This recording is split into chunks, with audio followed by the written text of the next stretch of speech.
Audrey Paquette croit encore rêver. Son conjoint et elle sont devenus propriétaires d'un duplex dans Rosemont-la-Petite-Patrie après une dizaine d'offres d'achat, toutes refusées. À chaque fois qu'on fait une offre d'achat, on y croit. On faut se voir habiter là. C'est des gros montants à investir. Puis à chaque fois, c'est une grosse déception. Mais il fallait trouver. Le condo familial était vendu et la famille s'agrandissait. Juliette a 4 mois et sa grande sœur à peine 15 mois.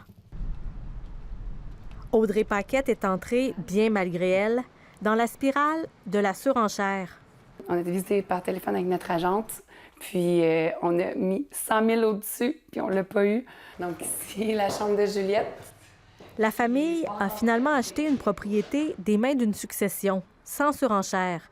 Mais la résidence nécessite beaucoup de rénovation.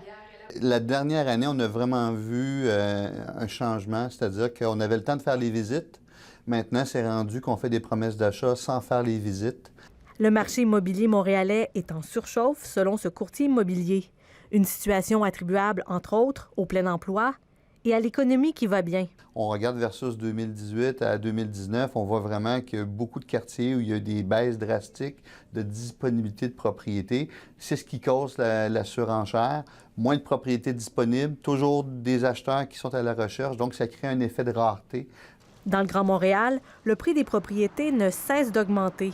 La hausse est de 7 % depuis un an, selon les derniers chiffres de l'Association canadienne de l'immeuble. Il faut vraiment maintenant prévoir que son budget, il faut augmenter de 10, 15, voire 25 % sa capacité pour arriver à avoir une chance de déposer une offre.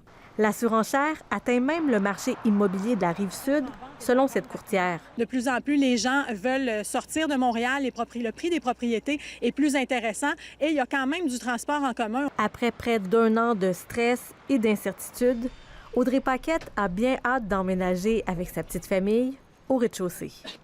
Ici Marie-Ève Cousineau, Radio-Canada, Montréal.